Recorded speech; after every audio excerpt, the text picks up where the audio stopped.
Good morning mga quiz! Magandang araw sa inyong lahat kung sa Tagalog. Ngayon, pag-usapan ang tungkol sa welding parameters. Okay? Usapan ismaw muna tayo ngayon. So ngayon, ating tatalakayin tungkol sa welding parameters or sinasabi nilang iba ay welding techniques.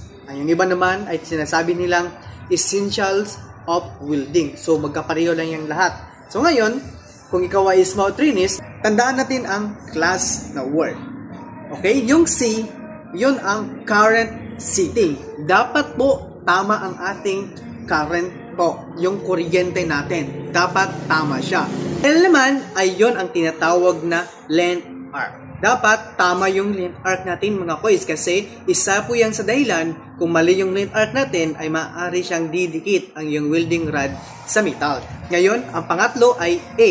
So, ang A naman ay tinatawag natin na angle of electrode. Okay? Kung S naman ay selection of electrode. Okay? Dapat tama yung selection of electrode mo, lalo na kung ikaw ay nag-root pass. Just follow my account and tatalakayin natin yan kung ano po ang tamang selection of electrode sa mga iba't ibang position po. Okay? At ang panglima naman, ang pinaka-importante sa lahat, yun ang speed of travel. Yung travel ng ating welding rod, kung kayo ay nagpe-perform, lalo na sa root pass, dapat tama po yung speed of travel. Ngayon, tandaan lang talaga natin ang word na class kung may nagtatanong sa inyo kung ano ba ang welding parameters. Okay? So, good luck and God bless us all.